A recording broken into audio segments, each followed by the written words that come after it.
بسم الله الرحمن الرحيم. الحمد لله رب العالمين، والصلاة والسلام على سيد الأنبياء وخاتم المعصومين وعلى آله وصحبه أجمعين. أما بعد، فأعوذ بالله من الشيطان الرجيم. بسم الله الرحمن الرحيم. فلولا نفر من كل فرقة منهم طائفة ليتفقهوا في الدين. صدق الله مولانا العظيم وبلغنا رسوله النبي الكريم الأمين. إن الله وملائكته يصلون على النبي يا أيها الذين آمنوا صلوا عليه وسلموا تسليما. الصلاة والسلام عليك يا سيدي يا رسول الله وعلى آلك وأصحابك يا سيدي يا حبيب الله. الصلاة والسلام عليك يا سيدي يا نبي الله وعلى آلك وأصحابك يا سيدي يا نور الله. اللہ رب العزت جل وعلا کا کروڑ کا شکر ہے کہ اس کریم نے ہم سب کو اس مطالعہ شریعت کورس کی 9ویں نشست میں شرکت کی سعادت نصیب فرمائی. اللہ تعالیٰ جل وعلا ہم سب کا حاضر ہونا اور اس کی توفیق سے جو کلمات خیر اور جو اعمال صالحہ بجا لائیں، جو سماعت کیا جائے، وہ کریم اپنی بارگاہ اقدس میں قبول فرمائے. آج انشاءاللہ العزیز ہم جو موضوع ائمہ اربعہ کی سیرت، اس میں سے حضرت سیدنا امام اعظم نعمان بن ثابت ابو حنیفہ رحمۃ اللہ تعالی علیہ آپ کی سیرت کا ایک پہلو آپ کے سامنے پیش کرنے کی سعادت حاصل کریں گے، اور وہ پہلو ہے آپ کا علم حدیث کی طرف جو شغف ہے اور حصول ہے، وہ آپ کے سامنے پیش کریں گے. یہ موضوع خاص طور پر علم حدیث کے لحاظ سے آپ کا جو سلسلہ ہے، یہ میں نے اس لیے چنا اور اس کا جو ہے وہ انتخاب کیا کہ الحمدللہ ہم اہل سنت و جماعت، ہمارا ایک جو تشخص ہے، شناخت ہے، وہ یہ ہے کہ ہم بحمدللہ مسلمان ہیں، اور دوسرا تشخص یہ ہے کہ ہم مسلمانوں کے اندر جو کلمہ گو افراد موجود ہیں ان میں ہم اہل سنت و جماعت ہیں. اور اہل سنت و جماعت میں بھی جو مذاہب ہیں 4 مذہب حنفی، شافعی، مالکی اور حنبلی، ہم مذہب حنفی جو ہے اس پر عمل پیرا ہے. اور فقہی اعتبار سے جو ہمارے امام ہیں وہ حضرت سیدنا امام اعظم نعمان بن ثابت ابو حنیفہ رحمۃ اللہ تعالی علیہ ہیں. اور حضرت امام اعظم جب ہم آپ کو امام تسلیم کر رہے ہیں، مان رہے ہیں، تو اس کا یہ مطلب ہرگز نہیں ہے کہ رسول اکرم صلی اللہ علیہ وسلم کے مقابلے میں ہم نے آپ کو امام بنایا، بلکہ حقیقت یہ ہے کہ جو اس طرح کی سوچ رکھے وہ سوائے شرارت کے کچھ نہیں رکھتا. بلکہ ہمارا جو حضرت امام اعظم کو اپنا امام بنانا ہے یا آپ کا امام قبول کیا جانا ہے، وہ آپ نے قرآن و سنت میں پورے غور و خوض کے بعد امت کے لیے جو مسائل پیش کیے، آسانی کے اعتبار سے، معاملات کے سلجھاؤ کے اعتبار سے، اس میں ہم نے آپ کو اپنا امام مانا. ٹھیک ہے کہ جو مسائل آپ نے قرآن و سنت سے نچوڑ کی صورت میں، عطر کی صورت میں ہمارے سامنے پیش کیے، یقیناً وہ آپ ہی کی صلاحیت تھی، اور ان صلاحیتوں کے اعتبار سے آپ نے یہ کام کیا. اور ہم میں وہ صلاحیت نہیں ہے، تو آپ کے فہم و فراست اور قرآن و سنت میں مکمل عبور پر اعتماد رکھتے ہوئے آپ کو اپنا امام بنایا. اس اعتبار سے جو وہ آپ کو امام ہم جو وہ کہتے ہیں. اور جہاں تک تعلق ہے باقی ائمہ کے اعتبار سے، تو تینوں امام اپنی جگہ پر حق ہیں، لیکن امام اعظم ابو حنیفہ رحمۃ اللہ تعالی علیہ آپ ان میں فقہی اعتبار سے، یعنی کہ فقہ کو مدون کرنے کے اعتبار سے، فقہ کو بنانے کے اعتبار سے، فقہ کے بانی کی حیثیت سے، آپ کی جو حیثیت ہے وہ فقہ کے بانی کے اعتبار سے ہے. اس اعتبار سے آپ نے جو شرائط اور قواعد و ضوابط مرتب فرمائے، باقی ائمہ انہی قواعد و ضوابط کی بنیاد پر آگے جو شریعت مطہرہ کی جو مسائل ہیں ان کو اخذ کرتی ہوئی نظر آتی ہے۔ اس اعتبار سے آپ ان کے بھی امام ٹھہرے کہ جو شرائط آپ نے سامنے رکھی اجتہاد کے لحاظ سے، وہ انہی شرائط پر جو وہ چلتے ہوئے نظر آتے ہیں۔ حضرت امام اعظم ابو حنیفہ رحمۃ اللہ تعالی علیہ کے لحاظ سے جو سب سے بڑا سوسائٹی کے اندر اعتراض کر کے دھوکہ دینے کی کوشش کی جاتی ہے وہ یہ ہے کہ ان کے پاس وہ حدیث تھی نہیں، اور تم جو ہے وہ کہتے ہو کہ انہوں نے مسائل اخذ کیے، تو مسائل کہاں سے اخذ کر لیے؟ تو یہ وہ چیز ہے جو عام نوجوان جو ہیں اس سے ان کا ذہن لڑکھڑا جاتا ہے کہ یعنی کہ ایک طرف رکھیں گے امام بخاری کی صحیح بخاری، اور دوسری طرف رکھیں گے کہ امام اعظم ابو حنیفہ رحمۃ اللہ تعالی کا سلسلہ، اور کہیں گے کہ دکھاؤ امام بخاری تو جو ہے وہ اس طرز پہ چل رہے ہیں، اور تمہارے جو امام اعظم ابو حنیفہ ہیں ان کے پاس جو وہ کون سا حدیث شریف کا ایسا سلسلہ ہے جس سے جو انہوں نے استنباط کیا اور مسائل کو اخذ کرنے کا اہتمام کیا۔ تو یہ ہم نے آج تھوڑا سا بیٹھ کر جو ہے وہ سوچنا اور سمجھنا ہے کہ حضرت سیدنا امام اعظم ابو حنیفہ رحمۃ اللہ تعالی علیہ آپ کس دور میں تھے، آپ کس علاقے میں تھے، آپ نے حدیث کے اعتبار سے کن کن علماء سے استفادہ کیا، اور پھر آپ نے جو حدیث طیبہ جو مسائل اخذ کرنے کا اہتمام کیا ان احادیث کا درجہ کیا ہے، اور امام بخاری رحمۃ اللہ تعالی علیہ جس دور میں جو ہے وہ جلوہ فرما ہوئے اس دور کے لحاظ سے، اور حضرت امام اعظم ابو حنیفہ جس دور میں تھے اس دور کے اعتبار سے کتنا بڑا فرق ہے۔ اور اگر بالفرض یہ بھی انشاءاللہ یعنی کہ آخر پہ چل کے یہ بیان کریں گے، امام اعظم ابو حنیفہ رحمۃ اللہ تعالی علیہ کے پاس ایک حدیث آئی اور وہ حدیث چلتے چلتے امام بخاری کے پاس بھی آئی، یا کسی دوسری حدیث متن کے اندر جو وہ آتی ہے، اور دوسروں تک پہنچتے پہنچتے وہ حدیث جو ہے اس کے اندر کوئی راوی ایسا آ جاتا ہے یا حدیث ضعیف ہو جاتی ہے، تو ہمیں کہتا ہے کہ ہمیں کہا جاتا ہے کہ تمہارے امام جو تھے وہ تو حدیث ضعیف پہ استدلال کرتے ہوئے نظر آئے، حالانکہ حدیث صحیح تو اس طرف جا رہی ہے۔ تو ایک عام مسلم نوجوان جو ہے سنی جوان وہ یہاں پہ لڑکھڑا جاتا ہے کہ ہاں حدیث صحیح تو اس طرف ہے، اور دوسری طرف جو ہے وہ حدیث ضعیف ہے، یعنی کہ ان کے لحاظ سے حدیث ضعیف کہا جاتا ہے۔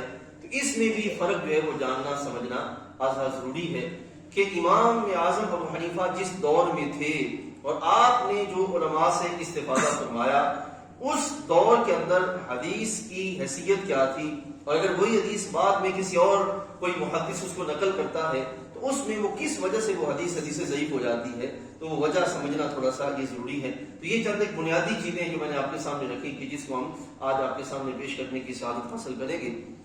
سب سے پہلے یہ جانیے کہ امام اعظم ابو حنیفہ رحمۃ اللہ تعالی علیہ جملہ باقی ائمہ میں سے واحد وہ شخصیت ہیں جو تابعی ہیں، اور تابعی اس شخص کو کہتے ہیں جس نے حالت ایمان میں صحابہ کی زیارت کی ہو، اس کو تابعی کہتے ہیں۔ صحابی اس شخصیت کو کہتے ہیں کہ جنہوں نے حالت ایمان میں رسول اکرم صلی اللہ علیہ وسلم کی زیارت کی ہو اور اسی پر ان کا انتقال ہوا ہو، ان کو صحابی کہتے ہیں۔ اور تابعین اس کو کہتے ہیں کہ جنہوں نے رسول اکرم صلی اللہ علیہ وسلم کے کسی بھی صحابی کی زیارت کی ہو۔ اب روایت کرنا یہ ایک الگ بحث ہے، اس پر جو ہے وہ کوئی نہیں، صرف زیارت ہی کافی ہے اس فرد کو درجہ تابعیت پہ لانے کے لیے۔ اب حضرت امام اعظم ابو حنیفہ رحمۃ اللہ تعالی علیہ جس شہر میں پیدا ہوئے وہ کوفہ شہر ہے۔ اب یہ جو کوفہ شہر ہے، جب بھی لفظ کوفہ ہمارے ذہنوں میں آتا ہے تو اس وقت ایسا بدنام کر دیا گیا بعض ذہنوں کے لحاظ سے کہ یہ جو کوفی انداز ہے ان کا، کوفی طریقہ کار ہے ان کا۔ حالانکہ یاد رکھیے گا کوفہ شہر جو ہے یہ آباد کیا تھا حضرت سیدنا عمر فاروق رضی اللہ تعالیٰ عنہ۔ یہ دو شہر تھے، ایک کوفہ ایک بصرہ، دونوں شہر جو ہے وہ آباد کیے تھے حضرت سیدنا عمر فاروق رضی اللہ تعالیٰ عنہ نے 17 ہجری کے اندر۔ اور جب اس کو آباد کیا تو اس میں حضرت عمر فاروق رضی اللہ تعالیٰ عنہ نے مدینہ طیبہ سے قریباً 1050 کے قریب صحابہ بھیجے۔ آپ جائیں اور وہاں پر جا کر جو ہے وہ اس شہر کو باقاعدہ آبادی کی صورت میں آباد کریں، 1050 کے قریب۔ اور ان 1050 کے قریب صحابہ میں سے 70 صحابہ ایسے تھے جو بدری صحابہ تھے، یعنی کہ غزوہ بدر میں جو شریک ہوئے تھے، جن کو بشارتیں دی گئی تھیں، وہ بدری صحابہ تھے جو کہ اس میں آباد ہوئے۔ اور تقریباً 300 کے قریب صحابہ وہ تھے جو کہ بیت رضوان میں شامل تھے۔ یعنی کہ اس طرح صحابہ اکرام کی پوری کھیپ جو ہے یہ بھیجی گئی کس میں؟ کوفہ شہر کے اندر، کہ وہاں پر جا کر اس کو آباد کرنے کا اہتمام کیا جائے۔ اب اس شہر کے اندر جب باقاعدہ طور پر کسی معلم کو بھیجا جانے کا سلسلہ ہوا کہ معلم کس کو بھیجا جائے، کیونکہ اس دور میں جب شہر آباد ہوتے تھے تو شہروں میں باقاعدہ استاذ اور قاضی مقرر کیے جاتے تھے، تو جو کہ شہروں کی تربیت کا جو ہے وہ اہتمام کریں. تو آپ کے کوفہ شہر کے لیے جن شخصیتوں کو بھیجا گیا ان میں دو شخصیات تھیں. ایک تھے حضرت عمار بن یاسر اور دوسرے تھے حضرت سیدنا عبداللہ بن مسعود رضی اللہ تعالیٰ.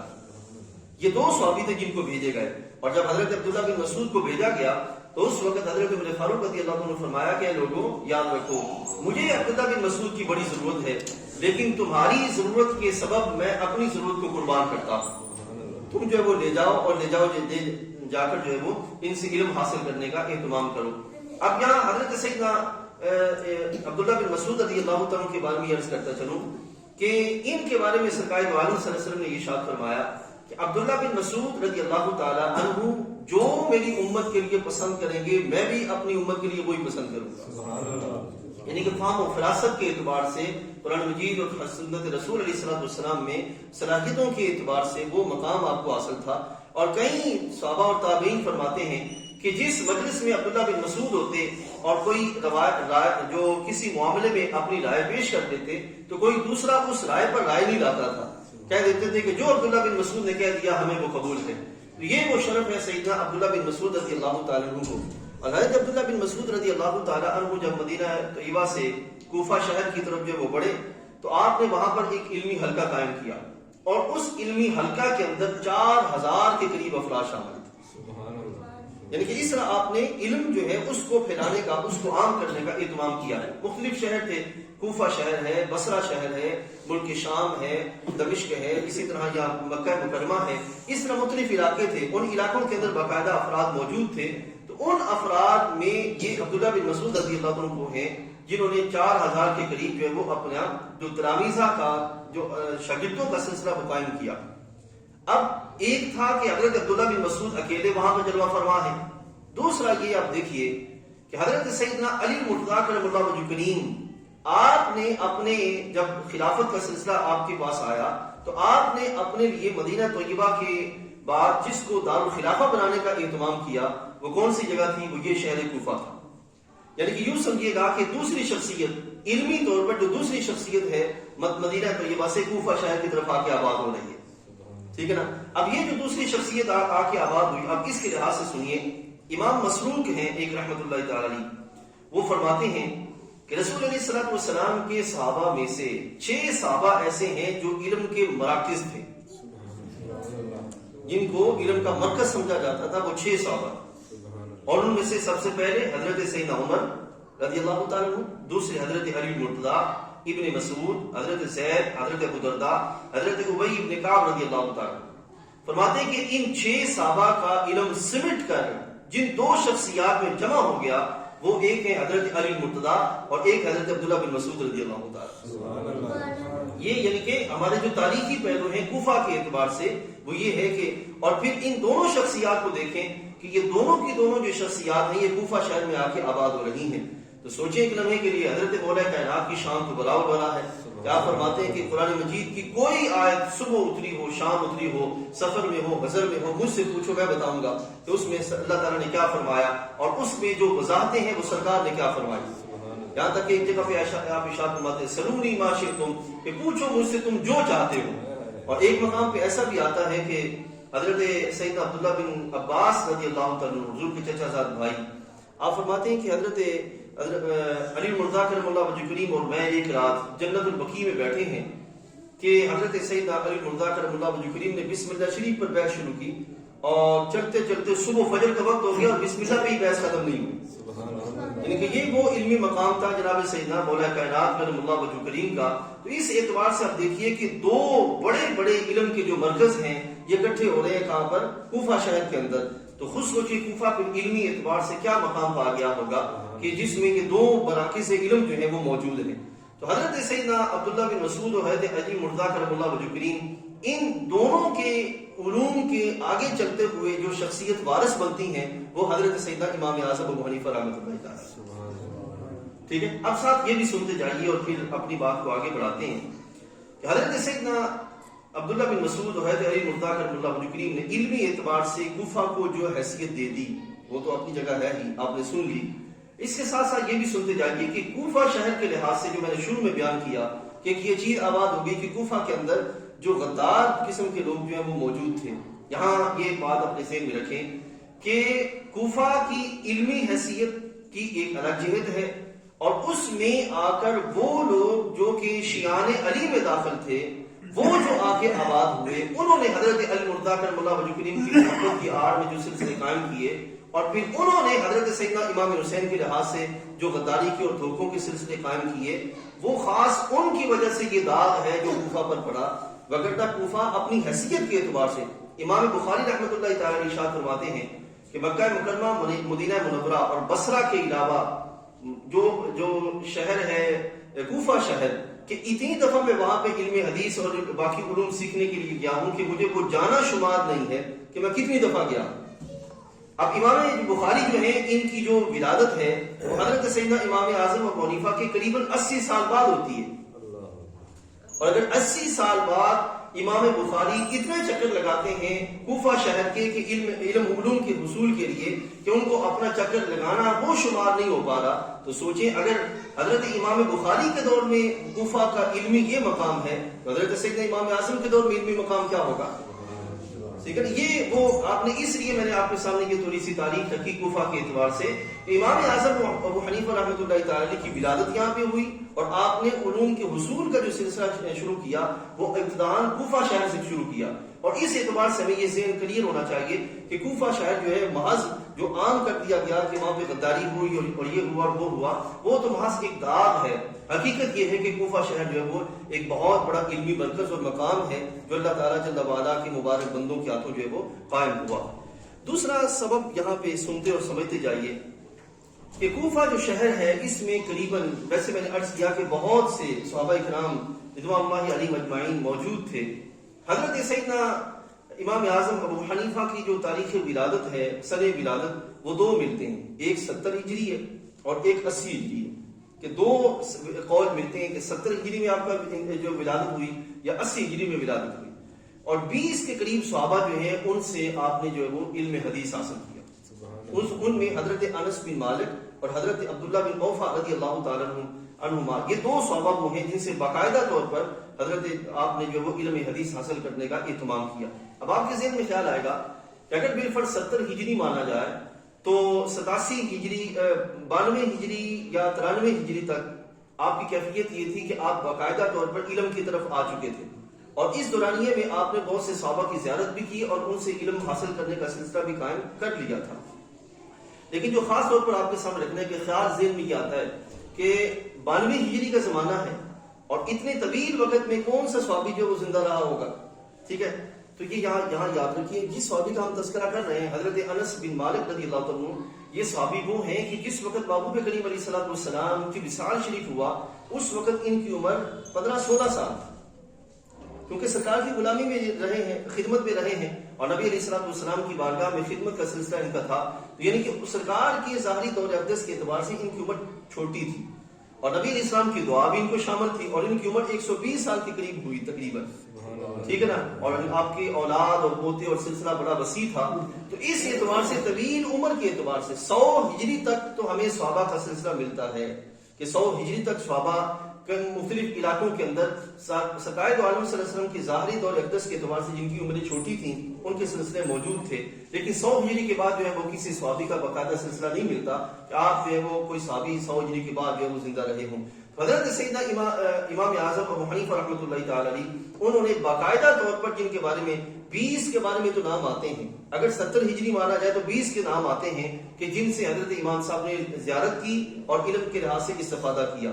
اور ان میں سے 2 کنفرم ہیں اگر 80 ہجری کے لحاظ سے مانا جائے، حضرت انس بن مالک اور حضرت عبداللہ بن اوفا رضی اللہ تعالیٰ عنہ، جن سے سیدنا امام اعظم ابو حنیفہ نے حدیث کے علوم کے لحاظ سے استفادہ کرنے کا اہتمام کیا. اس اعتبار سے آپ باقاعدہ صحابہ کے شاگرد بنتے ہیں، یعنی تابعین کا زمانہ تو تھا ہی آپ کا، لیکن اس سے بڑی چیز یہ ہے کہ آپ جو ہے وہ صحابہ کے شاگرد بنتے ہیں. صحابہ کرام رضوان اللہ علیہم اجمعین ڈائریکٹ صحابہ سے علوم حاصل کرنے کا استفادہ جو ہے وہ اہتمام کیا. اور اس میں ابھی آگے بڑھتے ہوئے میں یہ بات بھی آپ کے سامنے رکھتا چلوں کہ ایک ہوتا ہے حدیث طیبہ کا متن اور ایک ہوتا ہے حدیث طیبہ کی سند. دو چیزیں، سند اور متن، دو چیزیں ہوتی ہیں. سند کہتے ہیں ان افراد کو کہ جن کے ذریعے بات ہم تک پہنچی، اس کو سند کہتے ہیں. ٹھیک ہے. حدیث کا جو معیار قائم ہوتا ہے وہ سند کے اعتبار سے قائم ہوتا ہے، یعنی کہ حدیث صحیح ہے یا ضعیف ہے یا مرسل ہے، جو بھی معاملہ ہے وہ سند کے اعتبار سے قائم ہوتا ہے. اب امام اعظم ابو حنیفہ رحمۃ اللہ تعالی علیہ جس دور میں تشریف فرمائے، آپ ڈائریکٹ حدیث لے لیں صحابی سے، سبحان اللہ، یا آپ کے درمیان جو بنتا ہے سلسلہ ڈائریکٹ صحابی کا یا ایک فرد تابعی کا، اس کے سوا جو دوسرا سلسلہ جو وہ نہیں بنتا. ٹھیک ہے نا. آپ خود سوچیں کہ آپ جس زمانے میں ہیں اس وقت سند کے اعتبار سے دو واسطے پڑھتے ہیں سرکار کے لحاظ سے، یا ایک واسطہ پڑتا ہے جو آپ تک جو وہ حدیث کا سلسلہ پہنچا. امام بخاری رحمۃ اللہ تعالی علیہ وہ جلوہ فرما ہوتے ہیں 80 ہجری، 80 سال بعد ان کی ولادت ہوتی ہے. آپ کی وصال کے 80 سال بعد حضرت امام صاحب کی جو ولادت ہوتی ہے امام بخاری کی تقریباً. تو خود سوچیں اس درمیان میں حدیث طیبہ کے آگے انتقال کے اعتبار سے جو درمیان میں بندے پیدا ہوئے، انہوں نے جو اپنی جو وہ خدمات کا سلسلہ رکھا، ان میں بعد ایسے لوگ آئے جن کو راوی کہتے ہیں، جو کہ کاذب تھے، جو کہ اپنے جو اصول فقہاء نے اور علماء نے مرتب کیے کہ ایسے بندے سے حدیث لیں گے اور ایسے بندے سے حدیث نہیں لیں گے، ان کے اندر ان کے ہاں کمزوری پائی گئی. تو جو بعد میں امام صاحب کے بعد جو افراد آئے ان کے اندر کمزوری پائی گئی. امام صاحب کے زمانے کے اندر جو افراد موجود تھے ان میں کمزوری کا سلسلہ نہیں تھا. سبحان اللہ. سمجھا گیا؟ ایک پہلو اب سمجھے. اب آگے بڑھتے ہیں اور پھر ایک اور چیز جو ہے وہ آپ کے سامنے رکھتا ہوں. حضرت امام اعظم ابو حنیفہ رحمۃ اللہ تعالی علیہ کے شاگردوں کی استادوں کی تعداد قریباً 4000 کے قریب. سبحان اللہ. ایک دفعہ باقاعدہ ایسی بحث چل پڑی کہ امام شافعی افضل ہیں یا امام اعظم ابو حنیفہ افضل ہیں. تو پھر یہ طے پایا کہ دیکھا جائے کہ کس کے اساتذہ زیادہ ہیں. ٹھیک ہے نا. تو اساتذہ جب گنے گئے تو حضرت سیدنا امام اعظم ابو حنیفہ رحمۃ اللہ تعالی کے اساتذہ کی تعداد 4000 نکلی، اور حضرت امام شافعی رحمۃ اللہ تعالی کے اساتذہ کی تعداد 80 نکلی. اس اعتبار سے یعنی کہ افضلیت کا پہلو جو اس طرف چلا جاتا ہے. اب یہاں پہ سنتے جائیے کہ آپ کا تابعی ہونا، جتنی بھی وہ کتب جو کہ اسماء الرجال میں آتی ہیں. اسماء الرجال کا مطلب یہ ہے کہ جن میں افراد کو جنہوں نے حدیث پر اور فقہ پر کام کیا، ان کی ساری جو ہے وہ بایو ڈیٹا جن میں جمع کیا گیا ہے اسماء الرجال، اور جہاں پہ ان کی حیثیت کو پرکھا جاتا ہے، ان کتب کے اندر باقاعدہ امام اعظم ابو حنیفہ رحمۃ اللہ تعالی علیہ کو تابعی ہونا یہ تسلیم کیا گیا ہے کہ آپ جو ہے وہ تابعی ہیں. ٹھیک ہے نا. محض بزرگ نہیں ہیں، آپ تابعی ہیں. اب آگے بڑھتے ہوئے سمجھتے جائیے. لوگوں نے یہاں پہ اعتراض کیا امام اعظم ابو حنیفہ رحمۃ اللہ تعالی علیہ کے لحاظ سے کہ آپ نے کہا کہ ان کے پاس حدیث ہے، تو وہ حدیث پھر ان کے شاگرد نے اپنی کتابوں میں نقل کیوں نہیں کی؟ یہ اعتراض کیا جاتا ہے. اور یہ اعتراض اگر بالفرض صحیح مان لیں تو اسی اعتراض کو لے کے چلتے ہیں امام بخاری پر. امام بخاری کے شاگرد ہیں امام مسلم، جن کے صحیح مسلم ہے. حضرت صحیح امام مسلم رحمۃ اللہ تعالی علیہ نے جتنی روایات امام بخاری سے لی، ان میں سے کوئی ایک روایت بھی امام بخاری کی امام مسلم نے اپنی صحیح میں جب نہیں نقل کی. اب اگر یہ نقل کی دیکھا جائے کہ جو اعتراض آپ لاتے ہیں حضرت امام اعظم ابو حنیفہ پر کہ ان سے لی گئی کہ کوئی ایک حدیث بھی آگے جو ہے وہ ان کے شاگرد حضرت امام ابو یوسف نے منتقل نہیں کی اپنی کتاب کے اندر، تو یہی اعتراض پھر امام بخاری پر بھی آئے گا. امام بخاری رحمۃ اللہ تعالی علیہ سے دی گئی احادیث طیبہ حضرت امام مسلم نے اپنی کتاب میں نقل نہیں کی، تو اس کا کیا مطلب ہے کہ کیا امام بخاری کے پاس حدیث نہیں تھی؟ سمجھا گیا نا. تو یہ اعتراض جاہلانہ اعتراض ہے کہ یہ کہا جائے کہ حضرت سیدنا امام اعظم ابو حنیفہ رحمۃ اللہ تعالی علیہ ان کے پاس کوئی حدیث نہیں تھی. اب یہ سمجھیے اور سنیے، حضرت سیدنا امام اعظم ابو حنیفہ رحمۃ اللہ تعالی علیہ نے بصرہ اور کوفہ یہاں سے علم حاصل کرنے کے بعد آپ تشریف لے گئے مکہ مکرمہ. اور مکہ مکرمہ آپ کتنی دفعہ گئے؟ آپ نے 55 حج کیے. سبحان اللہ. 55 حج کیے حضرت سیدنا امام اعظم ابو حنیفہ رحمۃ اللہ تعالی علیہ نے. اور حج کے لیے جانے کی ایک وجہ یہ تھی کہ چونکہ اس وقت پیدل حج ہوتے تھے یا گھوڑوں پہ یا اونٹوں پہ جو حج ہوتے تھے، اس اعتبار سے کچھ وقت بندہ جلدی چلا جاتا تھا، اور وہاں پر فقہاء جو موجود ہوتے تھے ان کی مجالس رکھتی تھی، اور ان مجالس میں بیٹھ کر علم سیکھنے کا اہتمام ہوتا تھا. ٹھیک ہے نا. اس اعتبار سے خود سوچئے گا امام اعظم ابو حنیفہ رحمۃ اللہ تعالی 55 بار گئے تو 55 بار آپ وہاں پر جو فقہا موجود تھے ان کی مجالس میں بیٹھے اور ایک ایک دو دو ماہ بیٹھ کر جو ہے وہاں پر آپ نے علم حاصل کرنے کا اہتمام کیا. اب مکہ مکرمہ کے اندر جو استاد تشریف فرما تھے, فقیہ جو تشریف فرما تھے, وہ تھے حضرت سیدنا عطا رضی اللہ تعالیٰ عنہ, عطا بن رباح رضی اللہ تعالیٰ. یہ عطا بن رباح وہ ہیں جو شاگرد ہیں حضرت عبداللہ بن عباس, عبداللہ بن عمر, حضرت جابر ابن ارقم رضی اللہ تعالیٰ عنہ کے. یعنی کہ اس طرح کی جو جگہ صحابہ ہیں یہ حضرت ان کے شاگرد ہیں عطا بن رباح. اور ان کے بارے میں حضرت عبداللہ بن عمر کہا کرتے تھے کہ جب کوئی بندہ ان سے قول لے کر پھر حضرت عبداللہ بن عمر کے پاس جاتا, عبداللہ بن عمر شاگرد صاحبزادے ہیں جناب سیدنا عمر رضی اللہ عنہ کے, ان کے وہاں جاتا, حضرت عبداللہ بن عمر آگے سے یہ کہا کرتے تھے کہ جب تم عطا بن رباح سے ہو آئے ہو تو پھر میرے پاس آنے کی کیا ضرورت. سبحان اللہ, ماشاءاللہ. یعنی کہ حدیث کے اعتبار سے آپ کا یہ مقام اور فقہ کے اعتبار سے آپ کی یہ حیثیت کتنی رائے مضبوط تھی. اس رائے کے لحاظ سے حضرت سیدنا عبداللہ بن عطا بن رباح رضی اللہ تعالیٰ عنہ ان کے پاس حضرت سیدنا امام اعظم قریباً 30 بار گئے اور آپ نے وہاں پر بیٹھ کر قرآن و سنت کے علوم میں مہارت حاصل کی اور وہی مہارت پھر آپ کے باقاعدہ آگے فقہ کے تدوین میں جو وہ کام آتی نظر آتی ہے. ٹھیک ہے. اسی طریقے سے آپ مدینہ طیبہ تشریف لے جاتے ہیں اور مدینہ طیبہ میں آپ کے جو استاد تھے وہ تھے حضرت اکرمہ رضی اللہ تعالیٰ, تابعی ہیں حضرت اکرمہ رضی اللہ تعالیٰ.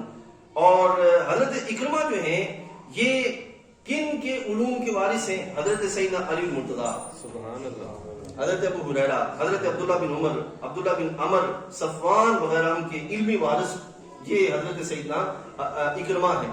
اور حضرت اکرمہ جو ہے وہ استاذ فی الحدیث ہیں حضرت امام اعظم ابو حنیفہ. سبحان اللہ, استاذ فی الحدیث, یہ یعنی کہ حدیث کے استاد ہیں, حدیث میں استاد ہیں حضرت سیدنا اکرمہ رضی اللہ عنہ. اور آپ مدینہ طیبہ میں دو استاد اور ہیں آپ کے, ایک ہیں حضرت سلیمان اور ایک ہیں حضرت سالم. حضرت سلیمان جو تھے یہ ام المؤمنین حضرت میمونہ رضی اللہ عنہ کے غلام تھے. سبحان اللہ, یعنی کہ ان کے ہاں رہے اور ان سے جو علم حدیث, کیونکہ اس دور کے اندر اسلام کی یہ شان ہے کہ اس کے ہاں یہ عطا بن رباح جو یہ غلام تھے عبداللہ بن عباس کے, اکرمہ یہ غلام تھے عبداللہ بن عباس کے, لیکن وہ انہوں نے یعنی کہ ہمارے اسلاف نے ان کو محض غلامی کے اس درجے پر رکھنے کی بجائے کہ جس درجے میں جا کر ان سے انسانیت ہی چھن جاتی ہے, باقاعدہ یہ ان کے پاس بیٹھے اور ان کے علوم سے استفادہ کیا. نتیجہ کیا نکلا کہ یہ اپنے اپنے زمانے کے امام بن گئے. سبحان اللہ. یہ وہ شرف ہے جو ہمارے اسلاف نے ان لوگوں کو جو عطا فرمایا علم کے اعتبار سے. یعنی کہ جس دور کے اندر غلاموں کو انسانوں سے بھی بدتر سمجھا جاتا تھا, ہمارے اسلاف نے ایسے افراد کو اٹھا کر علم کی ان بلندیوں تک پہنچایا کہ وہ زمانے کے امام بنے. ایسے ہی حضرت سالم یہ حضرت فاروق اعظم رضی اللہ عنہ کے پوتے ہیں, حضرت سالم رضی اللہ عنہ ان کے پوتے ہیں. تو یہ وہ کیفیت ہے حضرت سیدنا امام اعظم ابو حنیفہ رحمۃ اللہ تعالی کی. یعنی کہ ایسے استاد جو تھے حضرت امام اعظم کو میسر آئے کہ جن سے آپ نے علوم قرآن, علوم حدیث, اس طرح دوسرے جو علوم ہیں ان سے استفادہ کرنے کے بعد آپ جو ہے وہ مدینہ طیبہ میں جلوہ فرما ہوئے, کوفہ شہر میں جو ہے وہ آ کے آباد ہوئے. میں نے پچھلی نشست میں آپ کی جو سند حدیث ہے, جو فقہ کی جو سند ہے وہ میں نے بیان کی تھی, لیکن اختصار کے ساتھ آج پھر آپ کے سامنے اس پہلو کو جو لانا اور رکھنا مناسب سمجھوں گا. آپ کے جو استاد ہیں یعنی کہ جن سے باقی اساتذہ سے علم حاصل کرنے کے بعد پھر جن شخصیت کے پاس آپ بیٹھ گئے فقہ کے اعتبار سے, وہ ہیں حضرت سیدنا امام حماد رضی اللہ تعالیٰ. ٹھیک ہے نا. امام حماد کے استاد ہیں حضرت امام ابراہیم نخعی رحمۃ اللہ تعالیٰ. ان کے استاد ہیں حضرت ابو عبد الرحمن القمہ, اور ان کے استاد ہیں حضرت اسود بن یزید. اور پھر وہ اسود بن یزید جو ہیں یہ شاگرد ہے حضرت سیدنا عبداللہ بن مسعود رضی اللہ تعالیٰ.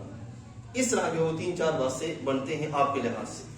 اب حضرت سیدنا امام اعظم ابو حنیفہ رحمۃ اللہ تعالیٰ علیہ, آپ نے علم حاصل کرنے کے بعد فقہ کی جو بنیاد رکھی. ابھی میں آپ کے سامنے ایک مناظرہ لاؤں گا. وہ مناظرہ ہوا تھا امام صاحب کا امام اوزائی کے ساتھ, ایک بزرگ تھے ان کے ساتھ اس دور کے. آپ پر جو بحث کی جاتی ہے نا آپ کی شخصیت کے اعتبار سے کہ آپ کے پاس حدیث نہیں تھی. ابھی آپ نے سن لیا کہ آپ کے کتنے اساتذہ تھے جن کے لحاظ سے آپ نے اہتمام کیا. آپ نے جب فقہ کی تدوین کا اہتمام کیا تو فقہ کی تدوین میں آپ نے جو بنیاد رکھی, یہ بات اپنے ذہن میں رکھیں کہ ہم جو حنفی ہیں, ہر بات کے پیچھے پوری دلیل ہے، ٹھیک ہے نا. وہ دلیل محض خیالاتی یا بنائی گھڑی ہوئی دلیل نہیں ہے، بلکہ اس دلیل میں سب سے پہلی جو چیز ہے جو بطور دلیل لائی گئی، اس کی میں ابھی آپ کے سامنے مثال رکھتا ہوں. وہ ہے سب سے پہلے کتاب اللہ تعالیٰ کی کتاب. یعنی کہ کوئی بھی مسئلہ ڈھونڈنا ہو تو سب سے پہلے کیا کیا جائے گا؟ کتاب اللہ کی طرف توجہ دی جائے گی. اللہ نے یہاں پہ کیا فرمایا، ٹھیک. اس کے بعد اگر ہمیں ظاہری طور پر کتاب اللہ میں نہ ملے تو پھر چلیں گے سنت رسول علیہ السلام کی طرف. یہ ترتیب ہے، سنت رسول علیہ السلام کی طرف. اگر سنت رسول علیہ السلام میں بھی ہمیں ظاہری طور پر نظر نہ آئے تو پھر جائیں گے اجماع کی طرف. اجماع کا مطلب یہ ہے کہ جید علماء، اکو دکا نہیں، جید علماء، ان کا جو ہے وہ پینل بٹھایا جائے گا اور پھر ان سے پوچھا جائے گا کہ آپ اس بارے میں کیا کہتے ہیں. اس کو کہتے ہیں اجماع. اگر وہ ایک قول پر اکٹھے ہو جائیں، متفق ہو جائیں تو اس کو اجماع کہتے ہیں. اجماع کے بعد اگر اجماع پر بھی معاملہ حل نہ ہو سکے تو پھر چلیں گے قیاس کی طرف. ٹھیک ہے، وہ قیاس میں نے پچھلی نشستوں میں بیان کی تھی، قیاس کسے کہتے ہیں. اب اس پر ایک حدیث طیبہ سن لیں کہ یہ جو آپ نے ترتیب قائم کی، یہ ترتیب خود سے قائم نہیں کی، بلکہ حضور علیہ السلام نے اپنے ایک صحابی حضرت معاذ بن جبل رضی اللہ عنہ کو یمن کے علاقے کی طرف گورنر بنا کے، عامل بنا کے بھیجا. تو آپ نے پوچھا، اے معاذ بن جبل رضی اللہ تعالیٰ عنہ، اگر کوئی مسئلہ پیش آ جائے تو حل کہاں سے کرو گے؟ عرض کرنے لگے، یا رسول اللہ صلی اللہ علیہ وسلم قرآن سے. آپ نے فرمایا کہ قرآن سے نہ ملے ظاہری طور پر تو حدیث طیبہ سے. عرض کرنے لگے، سرکار نے فرمایا کہ اگر حدیث طیبہ سے بھی نہ ملے، عرض کرنے لگے یا رسول اللہ اجماع کا سلسلہ ہوگا. پھر سرکار نے پوچھا کہ اگر اجماع بھی نہ ہو سکے تو پھر عرض کیا یا رسول اللہ پھر رائے قیاس کا اہتمام کروں گا، سوچ و بچار کروں گا اور پھر مسئلے کو حل کرنے کی کوشش کروں گا. اس مقام پر سرکار نے ارشاد فرمایا، اے اللہ تعالیٰ شکر ہے کہ تو نے اپنے حبیب کے گورنر کو، یعنی کہ جس کو فرستادہ بنا کے بھیجا جا رہا ہے، اس کو یہ صلاحیت عطا فرمائی کہ وہ صلاحیت اللہ اور اس کے رسول کو پسند آ گئی. سبحان اللہ، سبحان اللہ. اب اس کا مطلب کیا ہوا کہ یہ جو بیس حضرت امام صاحب نے پکڑی ہے نا، یہ قرآن مجید، حدیث طیبہ، اجماع، قیاس اور اس طرح کے یہ سارے استدلال کے طریقے، یہ سارے کے سارے انہوں نے خود وضع نہیں کیے، بلکہ قرآن و سنت سے جو پہلے سے موجود سلسلہ تھا ان سے انہوں نے اخذ کرنے کا اہتمام کیا اور وہ وہاں پہ ترتیب کے ساتھ لے کے آگے بڑھے. اور حضرت امام جعفر صادق رضی اللہ تعالیٰ عنہ، امام ثوری وغیرہ، ہم بہت بڑے جید علماء تھے. آپ کے دور میں یہ بات مشہور ہو گئی کہ امام ابو حنیفہ جو ہیں یہ محض قیاس پہ عمل کرتے ہیں، یعنی کہ اپنی رائے کثرت سے دیتے ہیں. اب یہاں میں نے پچھلی نشستوں میں یہ بیان کیا ہوا ہے کہ امام اعظم ابو حنیفہ رحمۃ اللہ تعالی علیہ نے، ایک ہے اللہ تعالیٰ کا حکم، ایک ہے اس حکم کی گہرائی میں جانا کہ یہ حکم کیوں دیا گیا ہے. ٹھیک ہے نا، وہ بیس تلاش کرنا، وہ علت تلاش کرنا کہ حکم کیوں دیا گیا ہے. امام صاحب رحمۃ اللہ تعالی علیہ اس طرح قرآن و سنت کے جتنے بھی احکام ہیں ان کی گہرائیوں تک گئے. ٹھیک ہے نا، ان گہرائیوں پہ جا کے وہ انشاءاللہ ابھی میں اس کو لایا ہوں، کوشش کریں گے شعبان کے مہینے میں انشاءاللہ اس کے لحاظ سے کورس کا سلسلہ بنائیں. وہ باقاعدہ 7 سے 8 بیسز ہیں، 7 سے 8، ٹھیک ہے نا، جن کو فقہا اپنے اپنے زمانے کے اندر استعمال کرتے ہیں کہ ان کے ذریعے مسائل کو حل کرنے کا اہتمام کیا جائے. حضرت امام صاحب رحمۃ اللہ تعالیٰ اس چیز کی طرف گئے، گہرائی کی طرف، یعنی کہ قرآن و سنت کا نچوڑ سمجھا کہ قرآن کا اصل حکم کیا ہے، یہ کیوں ایسا چاہتا ہے. اس کی بنیاد پہ آپ نے مسائل حل کرنے کا اہتمام فرمایا. تو اب وہ یہ چیز عام ہو گئی، بعض لوگوں نے، حاسدیوں نے یہ عام کر دیا کہ امام ابو حنیفہ جو ہے وہ قیاس پہ عمل کرتے ہیں، رائے زیادہ دیتے ہیں. تو امام جعفر صادق رضی اللہ تعالیٰ عنہ، حضرت امام اعظم ابو حنیفہ امام جعفر صادق کے شاگرد بھی ہیں اور امام جعفر صادق رضی اللہ تعالیٰ عنہ کے ہم استاذ بھی ہیں، کیونکہ حضرت امام باقر رضی اللہ تعالیٰ عنہ کے شاگرد ہیں امام جعفر صادق، اور انہی کے شاگرد حضرت امام اعظم ابو حنیفہ بھی ہیں. سبحان اللہ. ٹھیک ہے نا، اس طرح یعنی کہ شاگرد ان کے شاگرد بھی بنے اور ان کے شاگرد بھی بنے. ان کی شاگردی کے لحاظ سے معاملہ یہیں پہ ٹھہرا اور ان کی شاگردی کے لحاظ سے دونوں چونکہ ہم استاد ہو گئے. اب امام اعظم ابو حنیفہ رحمۃ اللہ تعالی نے وہاں پر بیٹھ کر اپنے دلائل دیے. حضرت پہلے میری بات سنی، اس کے بعد جو ہے وہ پھر جو ہے وہ سلسلہ قائم کیا جائے. تو جب بحث ہوئی اور مسائل آپ نے اپنے ان کے سامنے پیش کیے تو اس وقت یہ الفاظ ان سب نے اجتماعی طور پر بولے، انت سید العلماء، آپ تو علماء کے سردار ہیں. سبحان اللہ، سبحان اللہ. اعلی علم کا یہ طریقہ ہوتا ہے. میں آپ کو عرض کروں، ایک واقعہ مجھے درمیان میں یاد آ گیا. بھیرا شریف میں جب عرس شریف تھا، حضور علامت رحمۃ اللہ تعالی کی غالباً 4 سال یا 5 سال پہلے کی بات ہے، ایک شیخ تشریف لائے تھے جامعہ ازہر سے، نائب مفتی اعظم تھے، اور ایک شیخ تشریف لائے تھے سعودی عرب سے جو کہ تقریباً 30 سال تک مدینہ طیبہ میں بخاری شریف پڑھا رہے تھے، 80 سال ان کی عمر تھی۔ اب شیخ جو مدینہ شریف تشریف لائے تھے، عصر کی نماز کا وقت اذان ہوئی نا تو انہوں نے انگوٹھے چومے، سبحان اللہ، جو مدینہ شریف سے تشریف لائے تھے انہوں نے انگوٹھے چومے، اور جو مصر سے تشریف لائے تھے نائب مفتی اعظم، انہوں نے ان کی طرف حیرانگی سے دیکھا تو یہ سمجھ گئے۔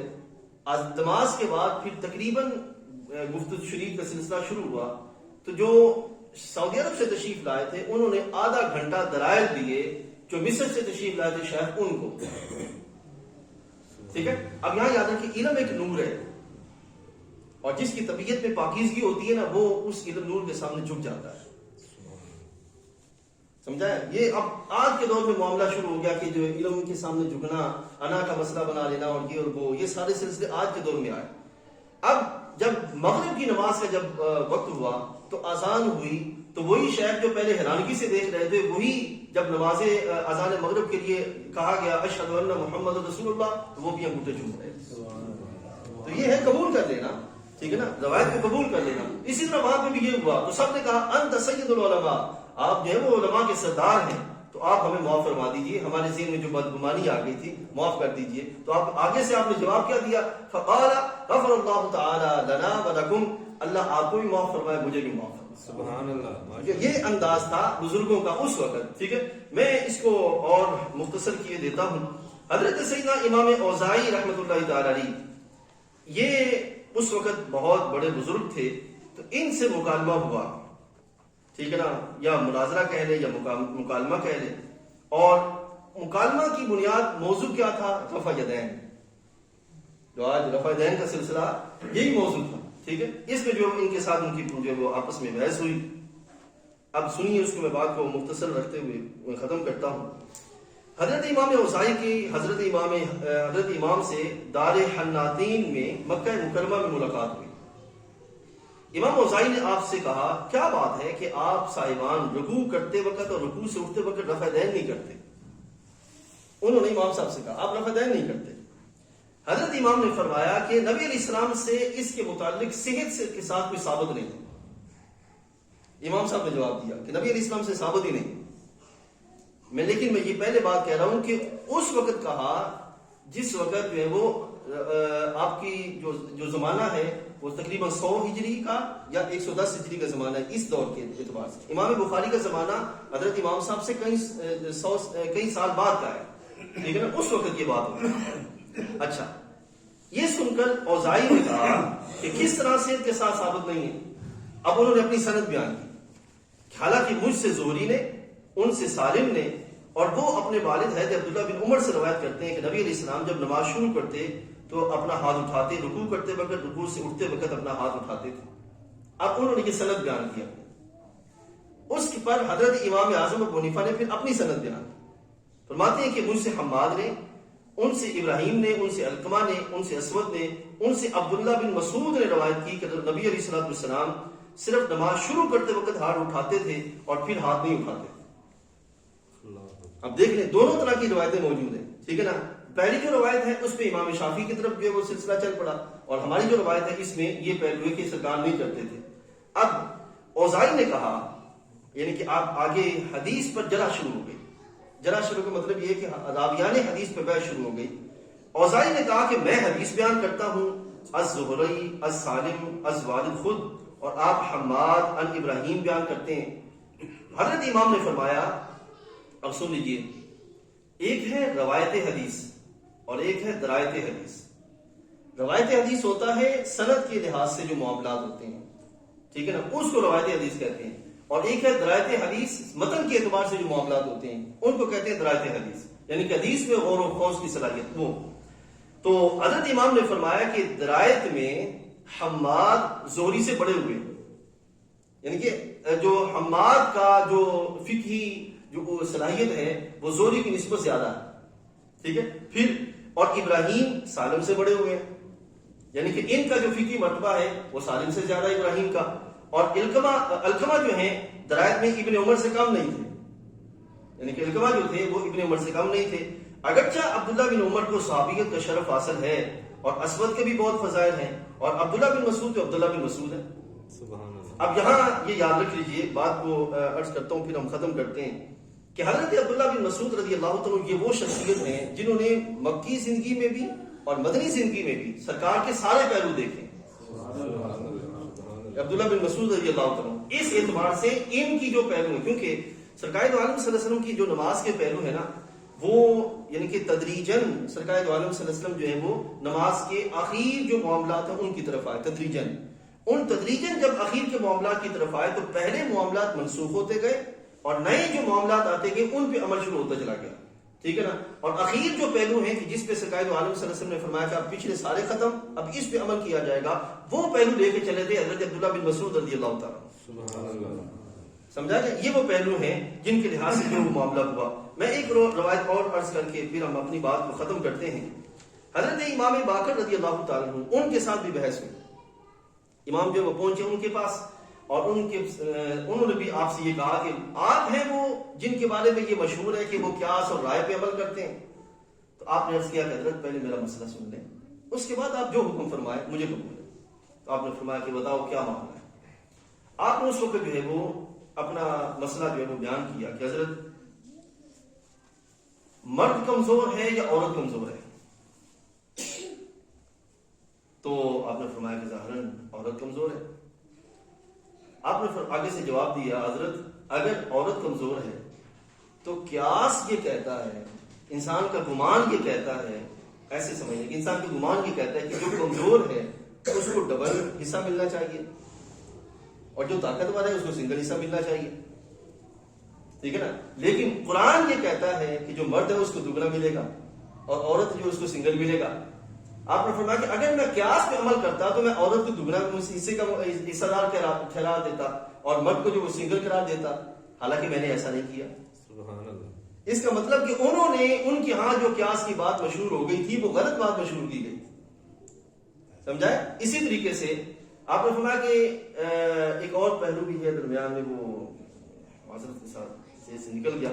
تو یہ وہ پہلو ہیں، جب یہ پہلو آپ نے سمجھا دیے، بیان کر دیے، تو اس کے بعد حضرت امام باقر رحمۃ اللہ تعالی علیہ نے آپ کو اٹھایا، گلے سے لگایا اور آپ کی پیشانی چھوئی۔ سبحان اللہ۔ حضرت امام باقر رضی اللہ تعالی عنہ جنہوں نے جو کہ امام صاحب عابدین رضی اللہ کے صاحبزادے ہیں، انہوں نے جو وہ ان کی جو وہ پیشانی چومی اور پھر اس کے بعد ان کے ساتھ جو ہے وہ علم کی جو سلسلہ ہے وہ شروع ہو گیا۔ تو یہ تھا حضرت امام اعظم ابو حنیفہ رحمۃ اللہ تعالی علیہ کا علم حدیث کے اعتبار سے جو سلسلے ہیں کہ آپ حدیث سے خالی نہیں تھے بلکہ احادیث کا وہ مجموعہ۔ آخر میں جو بات آپ کے سامنے رکھنی تھی مجھے یاد آ گئی کہ حضرت امام اعظم ابو حنیفہ رحمۃ اللہ تعالی علیہ آپ تک جن کے ذریعے علم پہنچا وہ 2 واسطے بنتے ہیں یا 3 واسطے بنتے ہیں، ٹھیک ہے۔ اور امام بخاری رحمۃ اللہ تعالی علیہ تک جو علم پہنچا ان میں 5 واسطے بنتے ہیں یا 6 واسطے بنتے ہیں، ٹھیک ہے۔ اب درمیان میں جو چوتھا یا 5واں واسطہ ہے، اگر اس واسطے میں آگے کمزوری آ گئی ہو تو وہ کمزوری جہاں پہ ہے، امام اعظم ابو حنیفہ تک جب وہ علم کوئی حدیث پہنچی ہوگی تو کمزوری وہاں پہ نہیں تھی، بات سمجھ آئی نا۔ کمزوری وہاں پہ نہیں تھی، کمزوری یہاں پہ آگے پیدا ہوئی، ٹھیک ہے۔ اور جہاں تک تعلق ہے امام بخاری کے لحاظ سے، امام بخاری رحمۃ اللہ تعالی علیہ کئی واسطوں سے شاگرد بنتے ہیں حضرت سیدنا امام اعظم ابو حنیفہ کے۔ تو یہ کیسے ممکن ہے کہ شاگرد کے پاس حدیثوں کا ایک مجموعہ ہو، 6 لاکھ حدیثیں یاد ہوں اور استاد کے پاس کوئی حدیث نہ ہو؟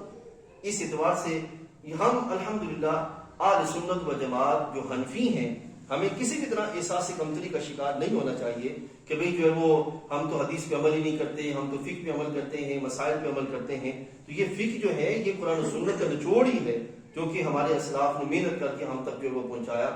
ہاں زمانے کے اعتبار سے وہ الگ پہلو ہیں کہ کبھی کسی دور میں کسی حکم کی نوعیت کچھ ہوتی ہے، کبھی کسی حکم کی نوعیت کچھ ہوتی ہے، لیکن بحمدللہ اللہ کے فضل سے ہم جو ہے وہ اہل سنت و جماعت جو حنفی ہیں، یہ فقہی اعتبار سے کوئی الگ سے چیپٹر نہیں ہے، الگ سے باب نہیں ہے، اور نہ ہی ہم نے ان کو الگ سے کوئی امام بنا رکھا ہے، بلکہ وہی ایک تسلسل ہے قرآن و سنت کا جو کہ فقہ کی صورت میں ہمارے پاس جو ہے وہ پہنچا ہے، ٹھیک ہے۔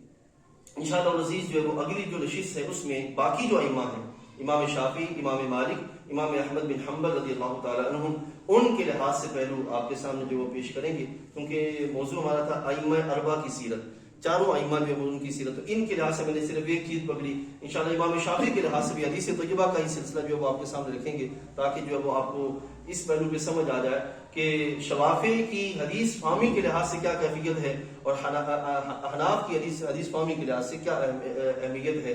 یہ ایسا نہیں ہے کہ صرف ٹکراؤ کرنا ہے، ہم نے صرف سمجھانا مقصود ہے کہ احناف کا حدیث میں مقام کیا ہے اور شوافع اور جو حنابلہ ہیں ان کے لحاظ سے کیا حیثیت ہے. ایک پہلو ساتھ یہ بھی سمجھتے جائیں کہ یہ میری ذمہ داری ہے اور اللہ تعالیٰ نے ہمیں توفیق بخشی، ہم یہاں بیٹھتے ہیں اور یہ سلسلہ جو وہ قائم ہوا اور احباب جو ہے وہ علم حاصل کر رہے ہیں. میرے بھائیوں، یہ چیز جو سنی جاتی ہے اس کو محض اپنے ذہن کا ذخیرہ ہی نہ بنائیں، بلکہ اس کو ہمیشہ اپنے سامنے رکھیں اور اس کو دوستوں تک پہنچانے کا. اور اگر آپ یقیناً یہ ایسی چیزیں ہیں جس کو آج کے اس دور کے اندر ہماری ہر نوجوان کو جو اب تک یہ بات پہنچنا، اس کو سمجھنا یہ ضروری ہے کہ زمانے میں جتنے فساد ہیں ان فساد کے وقت جو ہے وہ ایسے علوم کا ہونا بہت ضروری ہے کہ جن میں زمانے کی فساد سے بچ سکیں. تو ایسے میں آپ کوشش کریں دائیں بائیں جو احباب دوست ہیں ان تک یہ بات پہنچائیں کہ کتنا اہم جو سلسلہ ہے. آپ دیکھ رہے ہیں کہ کوئی روایتی پہلو نہیں ہے، نہ ہی میں آپ کو کہتا ہوں کہ آپ سبحان اللہ کہتے پھریں، اور نہ ہی آپ کو کہتا ہوں کہ جو ہے وہ آپ سنتے کیوں نہیں اور سمجھتے کیوں نہیں اور یہ کیوں نہیں کہتے اور وہ کیوں نہیں کہتے.